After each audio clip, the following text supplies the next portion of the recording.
Good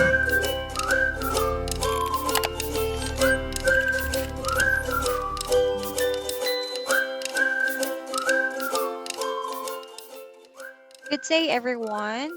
I'm Miss Mae Judy Ann Bautista, and I will be discuss the self from the various perspective, which is the chapter 1 of understanding the self. So here in the chapter 1, some of the philosopher like Socrates, Sigmund Freud, John Locke, and many philosophers during their time, they believe that the philosophy had a very important role in our life. Why is it that philosophy had a very important role in our life? First is because of philosophy is the study of the fundamental nature of knowledge, reality, and existence, especially in an academic discipline.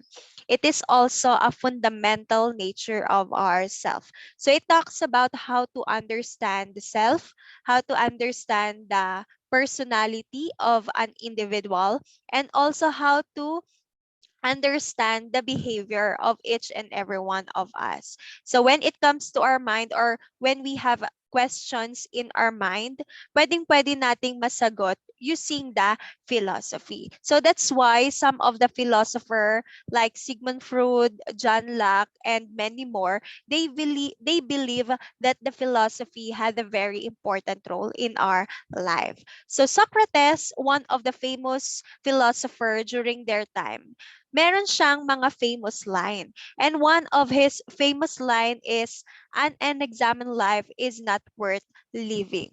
So this line or this famous line of Socrates talks about what is the purpose of our life in this world. Pag alam natin kung ano yung purpose, what is our goal, what is our want to achieve, or kung ano yung gusto nating ma-achieve in our life, then yung ating buhay is really worth it. Why? Kasi if we know our purpose, alam natin kung ano yung patutunguhan na dapat nating tunguhan. Alam natin yung path or yung direction na dapat nating daanan. Kasi alam natin kung ano yung ating purpose. For example, in every students, bakit ba kayo nag-aaral? Syempre kasi gusto nyo meron kayong mga gustong ma-achieve, like your dream. Am I correct? O kaya naman is one of your goal is matulungan ng inyong mga parents someday or to have a better future, magkaroon ng stable and magandang trabaho para sa inyong future, para makatulong sa inyong family. So yun yung sinasabi natin here in this, or ito yung pinapatungkol dito sa ating famous line ni Socrates. Now once we know our purpose, once we know our goal in our life, once we know what is our dream or what we want to achieve, then alam natin kung ano yung mga pinapatunguhan natin. Since alam natin kung ano yung purpose natin, kasi gusto natin makatapos ng pag-aaral, gusto natin makagraduate, gusto nyong maging proud sa inyo yung mga parents nyo. You want to have a stable job to help your family and then so on and so forth. That's why kayo ay nag-aaral ng mabuti kahit na anong hirap ng buhay. So this is or that is yung pinapatungkol dito sa ating famous line ni Socrates. Okay? And then the next philosopher na ating i-discuss is John Locke. So John Locke also one of the famous philosopher during their time, and the famous theory or meron siyang famous theory, and that was the tabula rasa. So the tabula rasa, that is the theory that at human birth, our human mind is in a blank state. So yung tabula rasa ay tinulad siya sa blankong papel. Bakit sa blankong papel or blankong pisara? When you say blankong pisara, that is yung blackboard or the green board na walang laman, walang sulat. Ano po? So kung kayo ay kunwari pumapasok sa school during your elementary day o kaya naman ay high school life, ano po? So minsan yung blackboard or yung green board or whiteboard wala siyang laman. Tinulad siya sa tabula rasa. Why? Because kailan lang ba nagkakaroon ng laman yung blankong pisara or yung whiteboard or blackboard. 'Di ba once na sinulatan ni teacher ng kanyang lesson, also kapag sinulatan ni student kapag sila ay nagre-recitation. So in connection to the theory of tabula rasa, tinulad siya sa blankong pisara kasi nung tayo ay pinanganak, our mind is in a blank state. So blanko lang yan. Kailan lang ba yan nagkakalaman? So in connection doon sa ating example kanina, na habang sinusulatan ni teacher, yun yung related sa tabula rasa na once na tayo ay nagkakaroon ng experience sa buhay natin, then our mind is nalalagyan siya ng mga kaalaman because of our experience. Kaya nga 'di ba sinabi nila that the best teacher in our life is the experience. Why? Kasi because of the experience, meron tayong mga lessons na matututunan. For example, if you failed in something, for example, sa inyong exam, nag-failed kayo, then alam niyo na kung ano yung dapat niyong gawin, natuto kayo. So you have to adjust or i-apply nyo yung natutunan nyo during that experience, and then magkakaroon na ng positive na effect yung naging past life nyo or yung naging past experience nyo. O kaya naman one of the example is, for example, sa love life. For example, kayo ay saktan. So bakit ba kayo nasaktan? Ano ba yung mga dahilan? So by that, alam nyo na in your future or present na love life or life, ano po, when it comes to that is lahat ng pwede nyong ma-apply or natutunan nyo during your past experience in love, then pwede nyo siyang i-apply and para magkaroon ng better or mas masayang experience when it comes to love. Ano po, parang ganito lang yan, everyone. So, if you fail today, then you'll be successful for tomorrow. Why? Because for that failure, meron tayong makukuhang lessons for that failure or for that experience na pwede nating i-apply to our future or to our present experience po. And we have the freedom to be the author of our own soul. Wala namang ibang magiging author ng buhay natin kung hindi ang ating mga sarili. So that is John Locke and his famous theory, which is tabula rasa. And last philosopher that we will discuss in this video is Sigmund Freud. So Sigmund Freud, he is a father of psychoanalysis, and his famous idea was the three divisions of man's mind.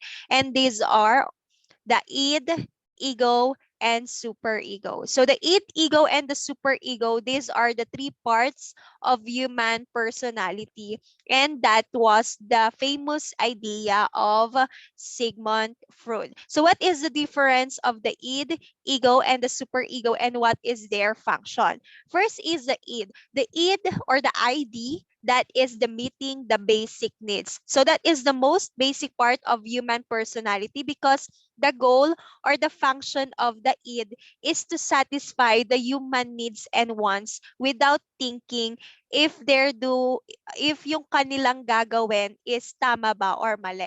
As long as they want to satisfy the needs and the wants, ayan yung pinaka-goal or ayan yung pinaka-function ni id. And then the ego naman is that is dealing with the reality. So the ego is trying to meet the desires of the id in a way that's socially acceptable in the world. So the ego is like the id. They want to satisfy the needs and the wants of the humans, but in a nice way. So dito kay ego, iniisip niya na kung tama ba or mali yung kanyang gagawin bago niya gawin ang isang bagay para lang masatisfy ang kanyang human needs and wants. For example, in the id and ego. For example, kayo ay may kasamang kaibigan sa isang party. Kunwari, nasa buffet party and kayo ay nasa isang table. Now, ikaw, nauuhaw ka na. So that is your needs for that time. Yun nga lang, yung iyong baso ay wala ng laman na tubig. Nakita mo doon sa kaibigan mo, yung kanyang baso meron pang laman na tubig. Eh yung waiter nandun pa sa dulong table, medyo malayo-layo pa sa inyo para maglagay ng tubig.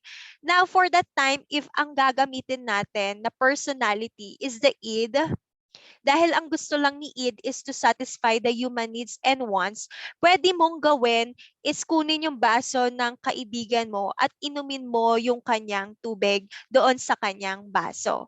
So nakikita nyo yung function or yung goal ni id that kahit anong gawin niya, tama man or mali, hindi niya iniisip. Basta ang gusto niya lang is masatisfy ang kanyang human needs and wants without thinking kung tama or mali yung kanyang gagawin.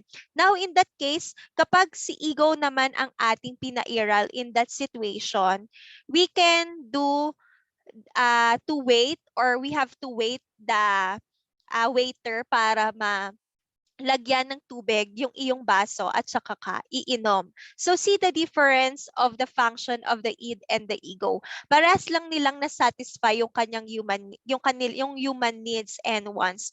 Pero si ego, iniisip niya kung ano yung acceptable para sa ibang tao and yung nice way para masatisfy yung kanyang needs and wants, na hindi, or iniisip niya kung ano yung tama niyang gagawin. Kay unlike kay id na ang goal niya lang or ang focus niya lang is to satisfy the human needs and the human wants.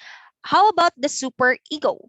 The super ego is about adding morals to the action which is taken. So that is based on the morals and judgment of what is right and wrong. So it is all about the morality, which is we have to do what is right and avoid what is wrong. And dito na rin pumapasok yung ating second thought, which is the konsensya na tinatawag, or yung conscience. Ano po? Wherein wala mang makakita sa'yo or may makakita man, as long as pinapagana natin si super ego, gagawin natin kung ano ang tama. For example, cheating. Kahit walang nakakakita sa'yo na ikaw ay mang-cheat, pero dahil alam mong cheating is a wrongdoing, hindi mo siya gagawin. Ayun yung pinapairal natin, yung ating personality, that is called the super ego. Kasi we have to add morals, which is do what is right and avoid what is wrong, to the action which is taken in every possible cases or in every possible situation. So that is the three parts of the human personality. These are the id, ego, and the super ego. So remember, everyone, that the id, ego, and the super ego works together to create a human behavior. Remember that the id, ego, and superego is the three parts, or are the three parts of the human personality, where id creates the demands. Why? Kasi only id, or the id, wants to satisfy only the human needs and wants without thinking kung tama or mali yung kanyang gagawin, while the ego adds the needs of the reality. So basically, iisipin niya kung ano yung tama niyang gawin kasi natatakot din siya sa judgment na makukuha niya from the other people. So basically, ang iniisip niya kung ano yung acceptable para sa maraming tao or para sa mga nakakakita sa kanya. Kaya niya gagawin yung bagay na ito at masasatisfy niya rin yung kanyang human needs and wants. And the super ego adds the needs of the reality, or adds the needs of the morality, which is we have to add the morality in which action which is taken. We have to do what is right and avoid what is wrong. So if ego behaves, then the super ego wins. And if ego misbehave, then the id wins. So that is for this chapter. And the last presentation that I will discuss to you is about this phrases, which is who am I, or in this question, who am I? So by this title, which is who am I, it is not talk about what is your name, where is your address, or where do you live at, something like that. Ano po, it talks about what is the purpose of your life. So just think about it. What is the purpose of your life? Kasi if you know our purpose, if you know our goal in our life, then your life is really worth it. And your goal, or your plans, or your dream, someday you will have to achieve that dream. You have to pursue your dreams sa lahat ng bagay na mararanasan natin. Okay? So that's all for this chapter, which is about the self from the various perspective. Hope you understand our topic. Thank you and God bless.